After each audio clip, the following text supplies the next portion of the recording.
Amém. Podeis sentar, meus irmãos. Louvado seja Deus desde os confins da terra, no mais profundo mar, nas alturas do céu.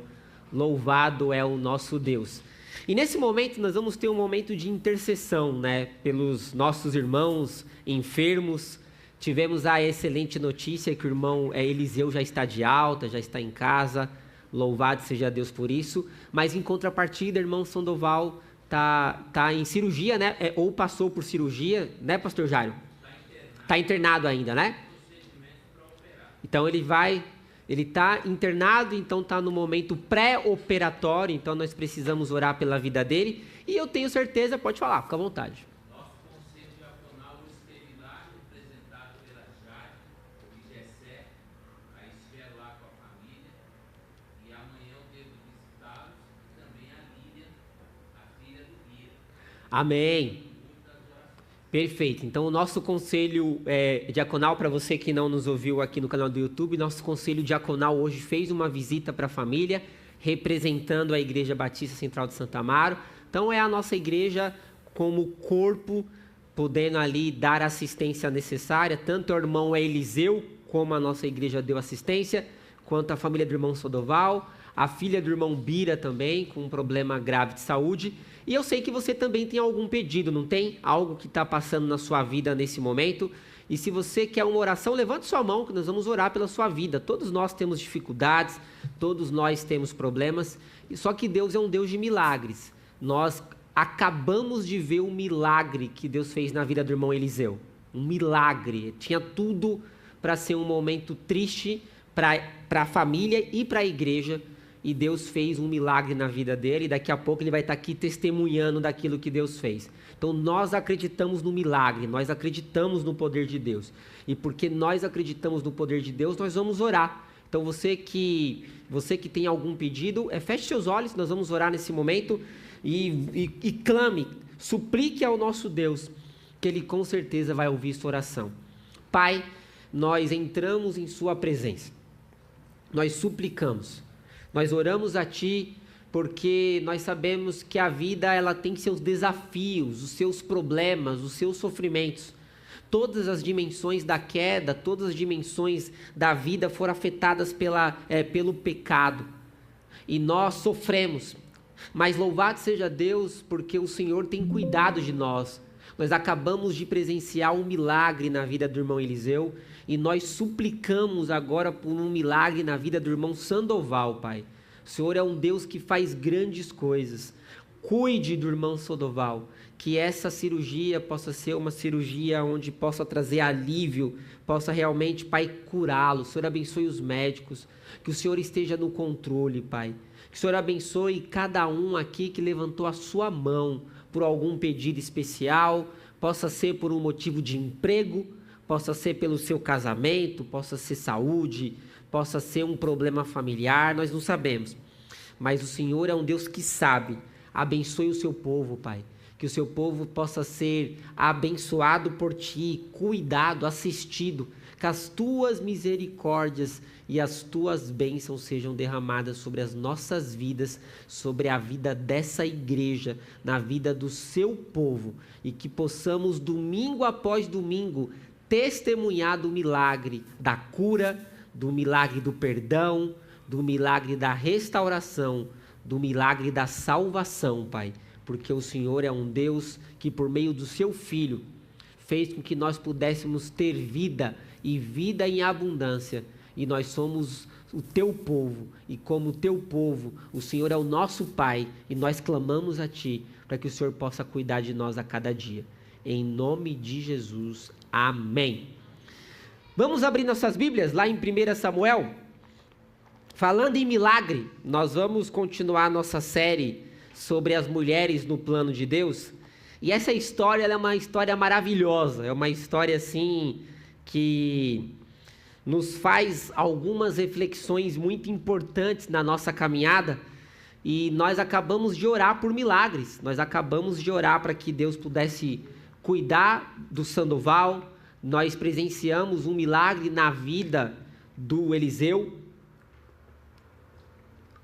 E agora nós vamos observar um milagre na vida de uma mulher chamada Ana. Ana, a mãe de Samuel. E nós estamos, domingo após domingo, pelo menos no mês de março, nós vamos falar sobre as grandes mulheres, como que as mulheres das Escrituras fizeram parte do plano de Deus, como que cada história tem lições fundamentais que se conectam ao plano da redenção, como essas mulheres foram importantes. Nós vamos trabalhar domingo após domingo, nós já estamos trabalhando mulheres que foram importantes e aplicações para as nossas vidas, como nós aprendemos com essas mulheres, como essas mulheres fizeram diferença e podem abençoar nossas vidas nos dias de hoje.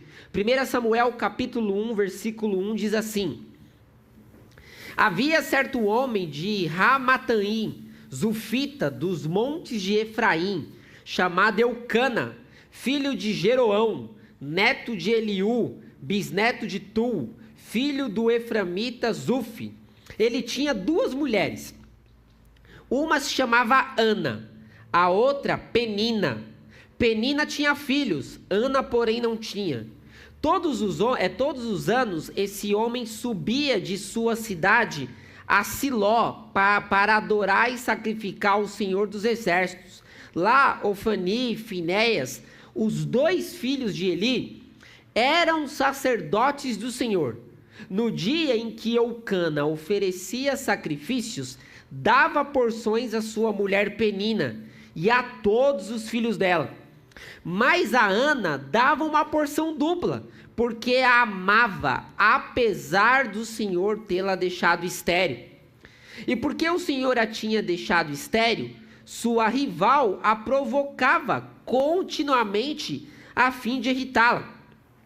Isso acontecia ano após ano. Sempre que Ana subia à casa do Senhor, sua rival a provocava, e ela chorava e não comia. Eucana, seu marido, lhe perguntava: Ana, por que você está chorando? Por que não come? Por que está triste? Será que eu não sou melhor para você do que 10 filhos? Certa vez, quando terminou de comer e beber em Siló, estando o sacerdote Eli sentado numa cadeira junto à entrada do santuário do Senhor, Ana se levantou e com a alma amargurada chorou muito e orou ao Senhor. E fez um voto dizendo: ó Senhor dos exércitos, se tu deres atenção à humilhação de tua serva, e te lembrares de mim, e não te esqueceres de tua serva, mas lhe deres um filho, eu o dedicarei ao Senhor por todos os dias de sua vida, e o seu cabelo e a sua barba nunca serão cortados. 12. Enquanto ela continuava a orar diante do Senhor, Eli observava sua boca. Como Ana orava silenciosamente, seus lábios se mexiam, mas não se ouvia sua voz. Então Eli pensou que ela estivesse embriagada e lhe disse: até quando você vai continuar embriagada? Abandone o vinho. Ana respondeu: não se trata disso, meu senhor. Eu sou uma mulher muito angustiada. Eu não bebi vinho nem bebida fermentada. Eu estava derramando a minha alma diante do Senhor. Não julgues a tua serva uma mulher vadia. Estou orando até aqui agora por causa de minha grande angústia e tristeza. Eli respondeu: vá em paz, e que o Deus de Israel conceda a você o que pediu. Ela disse: espero que sejas benevolente para com a tua serva. Então ela o seguiu o seu caminho, comeu, e o seu rosto já não estava mais abatido. Na manhã seguinte, eles se levantaram, adoraram ao Senhor. Então voltaram para casa em Ramã. Eucana teve relações com a sua mulher Ana, e o Senhor se lembrou dela. Então Ana engravidou e no devido tempo deu à luz um filho e deu-lhe o nome de Samuel, dizendo: eu o pedi ao Senhor. Vamos orar? Pai, eu confio no poder do Espírito Santo, que as minhas palavras e a minha pregação não consistem em palavras persuasivas de sabedoria, mas em demonstração do poder do Espírito Santo, para que a nossa fé não se apoie na sabedoria humana, mas no poder de Deus. Ana, a fé que clama, uma fé que entrega. Essa é uma das histórias mais belas que nós temos nas Escrituras. E eu fiz questão de ler os primeiros 20 versículos, porque nós somos capazes de entender o panorama. Pelo menos nós somos capazes de entender qual era o dilema, qual era o problema, qual era a angústia, qual era a questão que fez com que Ana se sentisse tão desprezada e ao mesmo tempo amada e abençoada. Só que para que nós possamos entender a história de Ana, para que nós possamos entender o contexto, nós precisamos olhar e mergulhar na mentalidade do antigo Oriente Médio sobre o impacto de uma mulher ser estéril. Não dá para nós entendermos a história de Ana sem entender o contexto da mulher no contexto judaico quando ela era estéril. Não dá para nós entendermos a carga que ela sofreu, a carga que ela carregou. Não dá para nós entendermos, não dá para nós olharmos para esse texto sem entender em partes o que significava uma mulher ser estéril naquele contexto de Ana. Naquela época, para nós termos uma ideia, a identidade e o valor de uma mulher estavam intrinsecamente ligados à capacidade de gerar filhos. Uma mulher que gerava filhos, ela era uma mulher abençoada. Uma mulher que não gerava filhos, ela era uma mulher amaldiçoada. Principalmente a capacidade que elas tinham de gerar herdeiros homens. Então, para Ana, ser estéril era um grande problema. Porque nós vamos observar que o sofrimento de Ana não era apenas um sofrimento emocional. Não era apenas um sofrimento biológico. Era um sofrimento social, era um sofrimento religioso, era um sofrimento jurídico. No contexto judaico, os filhos eram vistos como uma recompensa direta de Deus.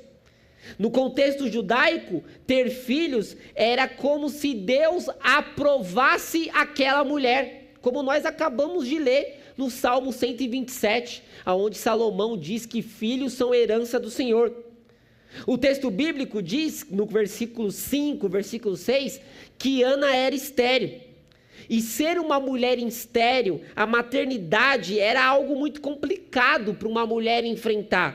Porque a infertilidade de uma mulher naquele contexto poderia ser interpretado como se aquela mulher estivesse sofrendo um julgamento divino, ou que Deus havia esquecido dela. Então, o impacto emocional que Ana carregava por ser estéril era muito grande. Só que existe um problema maior. Ana vivia em um casamento disfuncional, porque o casamento que Ana tinha era um casamento polígamo. Eucana tinha 2 mulheres. E Penina, sabendo de que Ana era amada muito mais do que ela tinha filhos.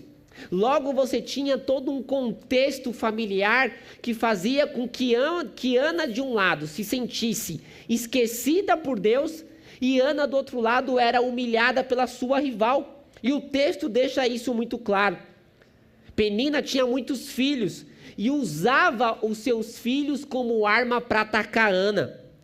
O texto diz que Ana era irritada constantemente por Penina. Então essa mulher, ela tinha muitas questões que ela precisava enfrentar, além de ser mulher. Ser mulher naquele contexto já era complexo. Uma mulher estéril, num casamento polígamo e ainda sofrendo com a sua rival, era muito complexo para ela administrar todas essas esferas da sua vida. E ainda mais, dentro de um contexto judaico, uma mulher, a sobrevivência dela na velhice dependia quase inteiramente dos seus filhos. Ou seja, o presente de Ana era desafiador e quando ela olhava para o futuro também era complexo, porque ela precisava dos filhos para que ela pudesse se sustentar. Porque a herança, num contexto judaico, sem um filho, o nome da linhagem de Eucana através de Ana morreria. Então essa mulher estava enfrentando muitas questões ao mesmo tempo e a capacidade de administrar tudo isso era muito complexo. Algo nessas culturas, principalmente na cultura judaica, sem uma cultura de sistema de aposentadoria, filhos eram a única garantia de uma mulher viúva. Filhos era a única garantia de uma mulher em ter teto, em ter comida. Ou seja, uma mulher estéril era uma mulher que enfrentaria um futuro extremo de vulnerabilidade. Por isso que o texto e o capítulo 1 ganha propriedade. Por isso que o milagre que Deus abriu a madre de Ana se torna muito profundo e nós não podemos entender o que Deus fez na vida dela sem entender o que significa uma mulher estéril. Porque para uma mulher no contexto judaico, a maternidade era o cumprimento de seu papel na aliança. Quando uma mulher gerava filhos homens, ela contribuía para a promessa de Deus a Abraão, de que a sua descendência era numerosa. Então, quando Ana não participa da promessa da aliança, Ana se sente excluída de um propósito muito maior, que era ser uma mãe que estava contribuindo com a nação de Israel. Olha que interessante. Existe todo um contexto que nós precisamos trazer para nós entendermos o porquê não era tão simples para a mulher judia ser estéril. Por isso que nessa noite, quando a gente pensa no tema, uma fé que clama e uma fé que entrega, nós podemos entender, ou nós somos desafiados a enxergar a história de Ana por duas lentes. Nós somos chamados a enxergar a história de Ana pela lente do sofrimento, e nós somos desafiados a enxergar a história de Ana pela lente da oração. Sofrimento e oração, duas coisas que se complementam. Por quê? Porque uma fé que clama é uma fé que sofre, mas uma fé que entrega é uma vida que ora. Então Ana tem tudo, tem todos os subsídios necessários para nós enxergarmos a sua realidade e transportar o seu problema e a sua situação para as nossas vidas, aonde nós somos chamados a clamar diante da dor e nós somos chamados a entregar como um princípio de alguém que tem confiança por meio da oração que Deus vai nos abençoar. Porque Ana representa para nós a capacidade que a mulher tem de ser resiliente diante da dor. A capacidade que a mulher tem de lidar com o sofrimento. Mas em contrapartida, Ana para nós representa a capacidade que a mulher tem de devoção. A capacidade que a mulher tem de amor, a capacidade que a mulher tem de espiritualidade, que nós vamos encontrar em inúmeras mulheres de Deus nas Escrituras. Ana representa a mulher com a capacidade de olhar para o seu problema e sofrer, mas em contrapartida, Ana representa a capacidade que a mulher tem de orar, de se entregar aos pés de Deus e reconhecer que sem Deus ela não poderia alcançar os seus sonhos e seus objetivos. Por isso, nessa noite, nós vamos olhar para o sofrimento de Ana e nós vamos enxergar como esse sofrimento foi formativo, como esse sofrimento foi pedagógico, como esse sofrimento foi instrutivo, para que ela, por meio da dor, diante de tudo que eu apresentei, ela pudesse colocar-se aos pés de Deus e reconhecer que o grande milagre de Deus abrir a sua madre era fundamental para um plano muito maior que de apenas ter um filho. Por isso, a primeira lição que nós aprendemos é que o sofrimento foi fundamental para o amadurecimento diante do seu sonho de ser mãe. É interessante que quando a gente sofre, e eu tenho um grupo de discipulado às segundas-feiras, que a gente tem estudado o problema do sofrimento. E é interessante que quando a gente compartilha as nossas dores, compartilhamos as batalhas que cada um de nós temos, os problemas que nós já enfrentamos no passado, as dificuldades que nós encontramos no presente e os problemas que nós vamos enfrentar no futuro, a gente precisa entender que a força necessária durante o sofrimento vem quando nós cumprimos as responsabilidades e as tarefas que Deus requer de nós. Então aquele sofrimento na vida de Ana não era por acaso. Existia todo um plano de Deus, um cuidado de Deus em usar aquele problema que era muito grande para aquele contexto, para que Ana pudesse amadurecer diante da dor. E o sofrimento, ele é altamente pedagógico em nossas vidas. O sofrimento tem a capacidade de nos moldar, o sofrimento tem a capacidade de nos transformar, o sofrimento tem a capacidade de nos elevar de um patamar muito grande. Nós estávamos falando na classe de jovens hoje, lá no livro de John Stott, falando um pouco sobre maturidade. E é muito interessante que John Stott fala sobre maturidade, sobre a capacidade que o ser humano tem de realmente viver a sua vida em processo de desenvolvimento. Nós somos chamados a desenvolver as nossas vidas, nós somos chamados a desenvolver as nossas histórias, e nós vamos observar nas Escrituras que é impossível haver crescimento sem sofrimento. Para Ana, exatamente naquele contexto, era fundamental o sofrimento, era fundamental a aflição, para que Ana pudesse entender a sua missão, para que Ana pudesse entender as suas responsabilidades, e por meio do entendimento da visão do que ela estava sofrendo, ela pudesse entregar a Deus toda aquela dor. Porque dói no fundo da nossa alma a entrega necessária para se cumprir a vontade de Deus. Dói na alma entregar-se, dói na alma nós nos colocarmos de corpo e alma diante de Deus. Dói renunciar ao controle, dói renunciar às nossas expectativas, dói confiar no processo, no tempo de Deus.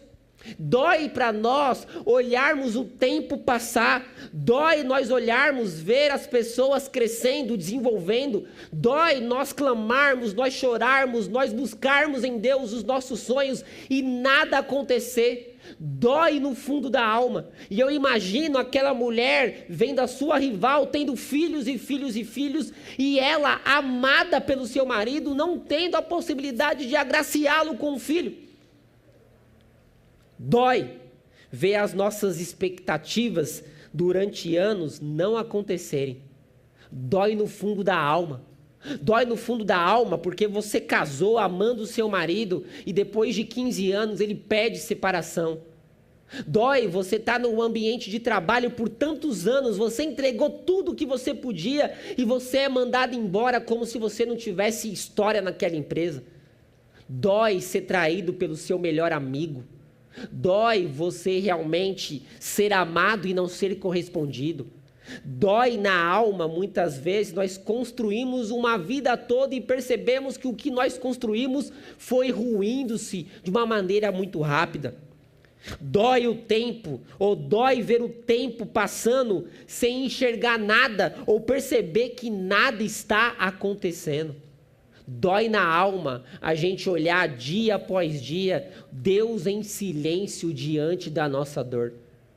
Eu imagino aquela mulher angustiada, eu imagino aquela mulher desejosa de ter um filho, e ela vendo o tempo passando, e ela percebendo que ela não seria mãe. Só que dói acreditar na mentira de que Deus esqueceu de nós.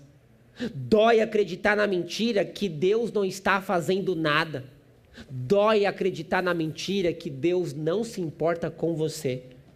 Dói acreditar na mentira que só porque o tempo tem passado e as coisas não têm fluído de acordo com o seu sonho, Deus esqueceu de te ouvir. Deus esqueceu de cuidar de você, Deus esqueceu de abençoá-lo, Deus esqueceu de respondê-lo. Dói acreditar na mentira que nós fomos abandonados por um Deus que entregou o seu Filho para morrer em nosso lugar há 2000 anos. Por isso que o grande desafio no sofrimento de Ana era a capacidade que ela tinha de esperar. Esperar. Nós não queremos mais esperar, nós não gostamos de esperar, nós sofremos em esperar, nós sofremos em buscar e entender o tempo de Deus, nós ficamos angustiados, nós ficamos mal, nós não queremos esperar nem na fila do restaurante, na fila do banco, que a gente nem mais vai no banco, mas nós não queremos esperar em lugar nenhum. Dói esperar. Porque esperar é um processo incômodo que exige entrega e confiança. E esse era o desafio de Ana, que por meio do sofrimento ela pudesse enxergar que Deus estava trabalhando na sua vida e que ela precisava esperar. E esperar vai exigir uma entrega, vai exigir uma confiança. E quando a gente pensa que esperar é um processo incômodo, nós vamos precisar aprender a entregar a nossa vontade. Mas em contrapartida, nós somos desafiados a entregar a confiança na vontade de um outro. Por isso que o desafio de esperar em Deus é muito complexo. Porque nós vamos precisar entregar a nossa vontade e confiar na vontade dele. E quando a gente olha para as Escrituras, nós vamos lá para Hebreus capítulo 11, temos mais de 30 heróis da fé, e Hebreus é sucinto em terminar o capítulo 11, deixando muito claro que muitos daqueles que se entregaram, fizeram tudo para a glória de Deus, que olharam para a promessa, não conseguiram enxergar. Moisés não entrou na terra prometida e foi o grande libertador de Israel. Então dói nós acreditarmos, dói nós entregarmos os nossos sonhos, os nossos objetivos em um Deus que muitas vezes está trabalhando em silêncio e nós não temos ideia. Porque esperar é um processo de aguardar por um fim em aberto. E quando nós entendemos que esperar é um processo em aguardar por um fim em aberto, as nossas vidas é transformada enquanto nós esperamos, que é o processo de Ana. O sofrimento de Ana, diante de todos os problemas que nós acabamos de relatar, ela precisava esperar a vontade e o plano de Deus. E não é simples, é desafiador. É desafiador diante da dor, é desafiador diante de um diagnóstico de uma doença terminal, é desafiador diante de um desemprego, é desafiador diante de problemas, e todos os dias eu converso com inúmeras pessoas que me passam: pastor, eu estou desempregado, pastor, eu estou com uma doença, pastor, eu estou com isso, estou com aquilo. Como que a gente lida com os dilemas diários e como nós somos capazes de sofrer e confiar em Deus, em contrapartida esperar e entender que Ele está no controle. Esse era o grande desafio de Ana, como uma serva do Senhor, diante de um contexto totalmente desfavorável. Porque o grande sonho de ser mãe trazia para essa serva de Deus um desafio de sabedoria, de fé, de esperança e principalmente capacidade de confiar no milagre de Deus. Se o desafio de Ana era lidar com o sofrimento e por meio do sofrimento esperar a vontade de Deus, a segunda lição que nós aprendemos com Ana é que a oração, porque dos versículos 9 a 20 é Ana se colocando aos pés de Deus. Dos versículos 9 a 20 é Ana entregando. É como, nós não temos ideia exatamente, porque o texto não fala, mas é uma mulher já exausta. É já uma mulher cansada, é uma mulher já no limite emocional, é uma mulher que olha para a sua infertilidade, já não tem mais capacidade de lidar com ela. Então nos versículos 9, 10, 11 e 12, nós vemos Ana em oração.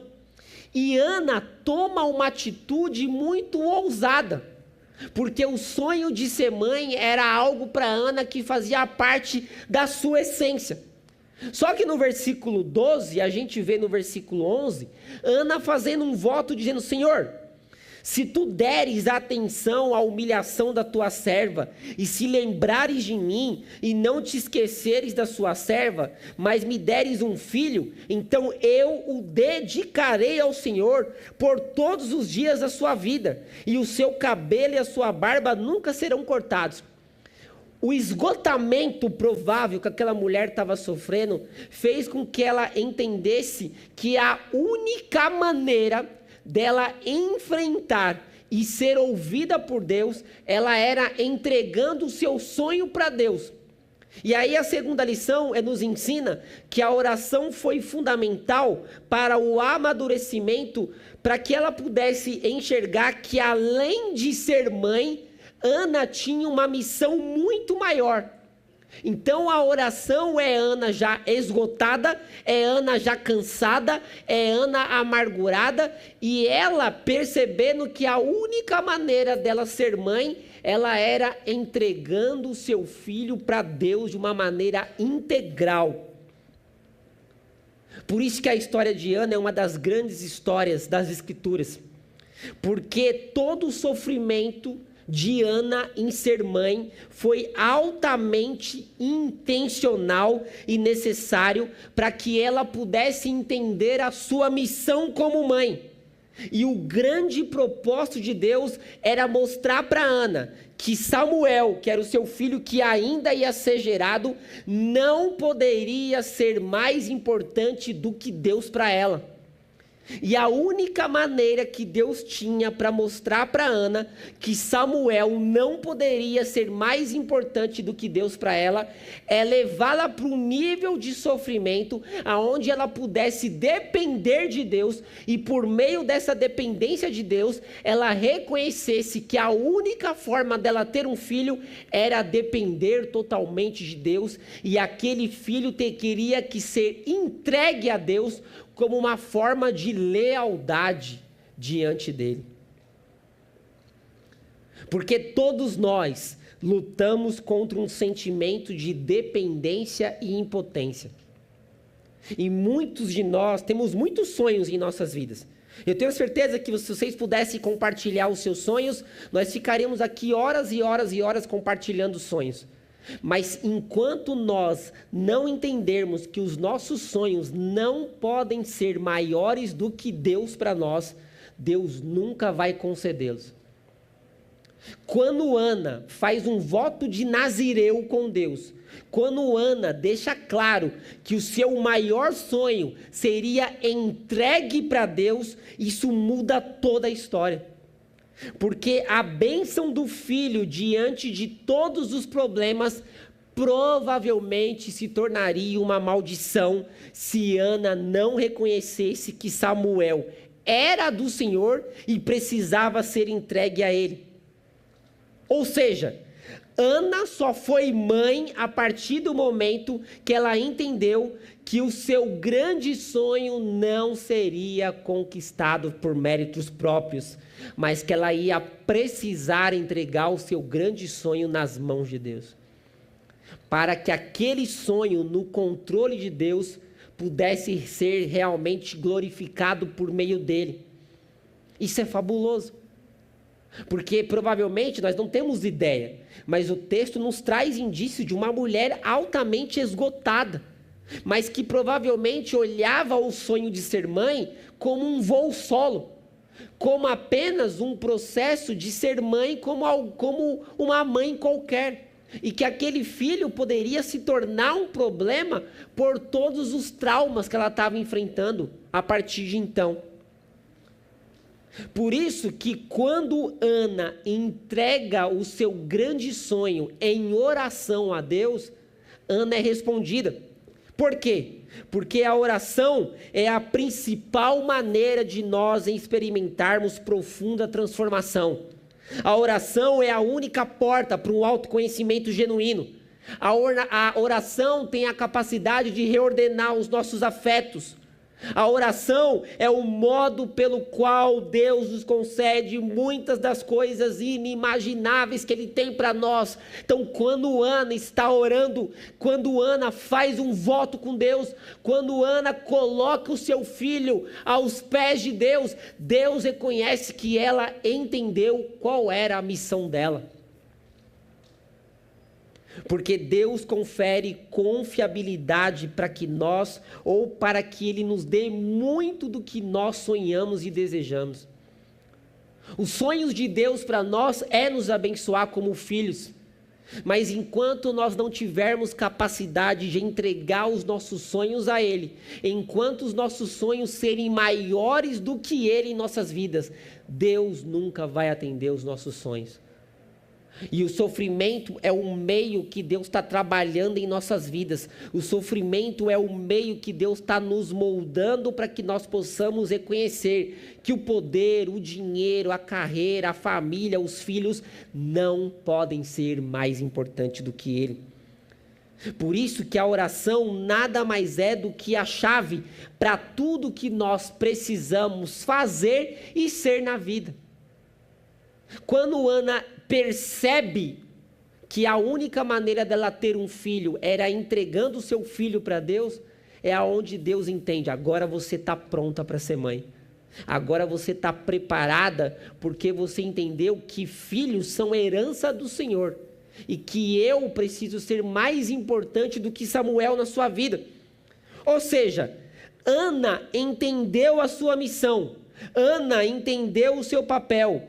Ana entendeu que a melhor forma de ter um filho era entregando o seu filho para Deus.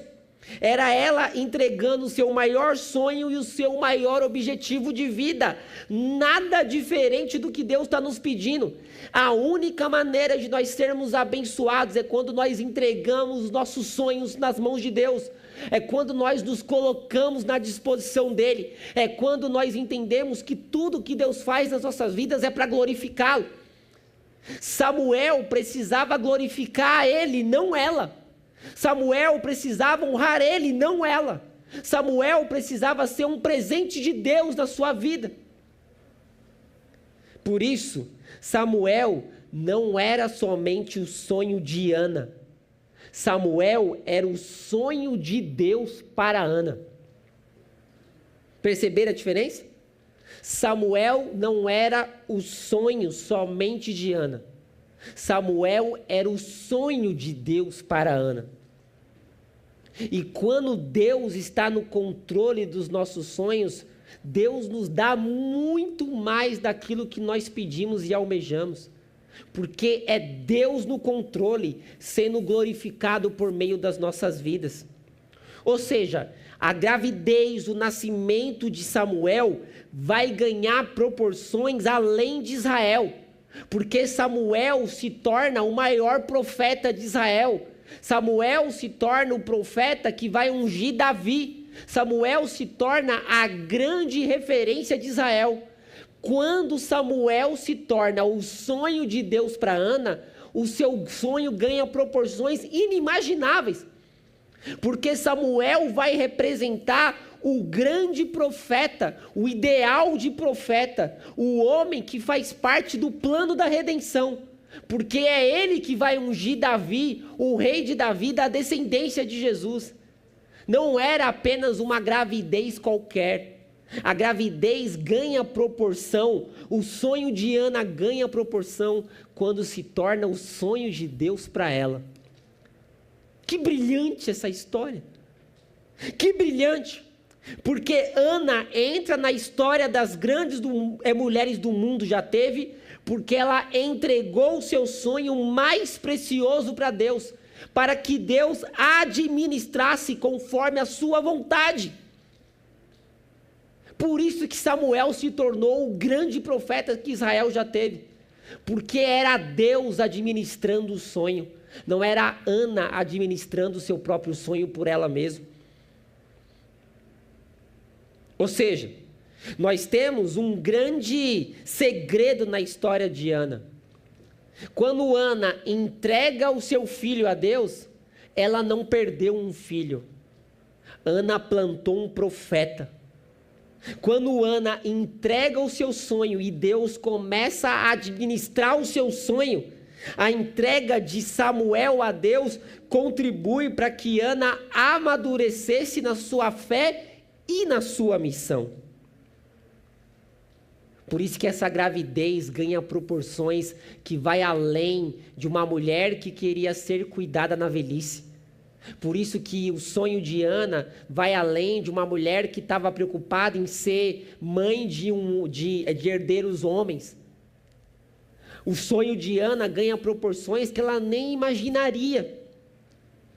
E aí, Samuel é muito enfático em dizer, porque é muito interessante. Porque muitos podem pensar, você que está nos assistindo no YouTube, vocês que estão aqui presentes, pode pensar assim, mas que Deus egoísta, né? Ela tinha um sonho, aí para que Deus pudesse responder, eu sou obrigado a entregar o meu sonho para Ele, então o meu sonho de ser mãe, eu teria que ser obrigado a entregar o meu filho para que Deus pudesse responder? Não, não é essa a visão. Não é um Deus egoísta.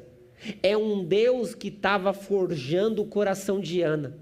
É um Deus que estava forjando a missão de Ana. Era um Deus que estava forjando a fé de Ana, para que aquele primeiro filho fosse colocado no devido lugar, para que Samuel fosse colocado no lugar devido na vida e no coração de Ana. E é interessante que o livro de Samuel é brilhante, a Bíblia é brilhante, mas no capítulo 2, versículo 21, o texto é enfático em dizer assim: o Senhor foi bondoso com Ana. Ela engravidou e deu luz a 3 filhos e 2 filhas. Enquanto isso, o menino Samuel crescia na presença do Senhor. Ou seja, a entrega de Samuel foi apenas a porta de entrada para que Ana pudesse no futuro desfrutar do seu sonho. É o alinhamento perfeito da vontade de Deus com a perspectiva humana. É o presente de Deus na vida de uma mulher que entendeu que ser mãe precisava estar alinhada ao plano de Deus. E quando o plano de Deus, ou o sonho dela de ser mãe, estava alinhado ao plano de Deus, Deus fez com que ela pudesse ter mais 5 filhos. E se o problema era ter um filho para cuidar da aposentadoria, ela teve 3 homens. Se o problema era ter filho, ela teve 5 homens. E o filho amado, o seu filho que ela entregou a Deus, Samuel deixa muito claro, o livro de Samuel deixa claro que ele crescia em sabedoria. Eu fico imaginando aquela mulher já velha, idosa, vendo Samuel. Tem uma série na Amazon maravilhosa sobre a vida de Davi, que mostra Samuel sendo um profeta realmente íntegro, fiel, um homem de Deus. Estou fazendo merchan aqui, não deveria nem fazer. Mas é uma série linda que mostra a história de Davi. E quanto Samuel é um homem de Deus, como ele se tornou um homem brilhante. E eu fico imaginando aquela mulher já de idade, com os seus filhos ao seu redor, e vendo Samuel, o filho da promessa, vamos dizer assim, cumprindo o seu papel em Israel, e ela sendo agraciada com todos os seus filhos ao redor da mesa. Mas tudo nasceu de uma fé que clamou, de uma fé que sofreu, de uma fé que se entregou, de uma fé que cumpriu o seu papel, de uma fé que reconheceu o quanto era fundamental fazer com que Deus administrasse o seu sonho. Olhe comigo o Salmo 128, porque o Salmo 128, ele representa o sonho de Deus para a vida dos seus filhos. Muitas vezes nós pregamos prosperidade, nós pregamos bênçãos, vitórias, e nós queremos ser abençoados, e nós queremos isso, e nós queremos aquilo, e o Salmo 128 representa provavelmente aquilo que Ana mais almejava na sua vida. O texto diz assim: como é feliz quem teme o Senhor, quem anda em seus caminhos. Você comerá do fruto do seu trabalho, primeira bênção. Você será feliz e próspero, segunda bênção. Sua mulher será como videira frutífera em sua casa, terceira bênção. Seus filhos serão como brotos de oliveira ao redor da mesa, quarta bênção. E você será abençoado, o homem que teme o Senhor, quinta bênção. Então Deus tem um ideal. E esse era o ideal de Ana. Esse era o ideal que Deus fez com que ela pudesse desfrutar. Mas esse desfrutar do ideal de Deus nasce quando ela entrega o sonho de ser mãe para que Deus administrasse. Quando eu olho para Jesus, e vejo que Jesus tem muito a ver com Ana, porque Jesus é melhor e maior do que Ana. E eles são muito parecidos em muitas questões. Porque Ana emprestou o seu filho ao Senhor, literalmente, quando ele diz, vou entregar ao Senhor. E foi um gesto de renúncia heróico. Porque Samuel era um homem falível e eventualmente morreu.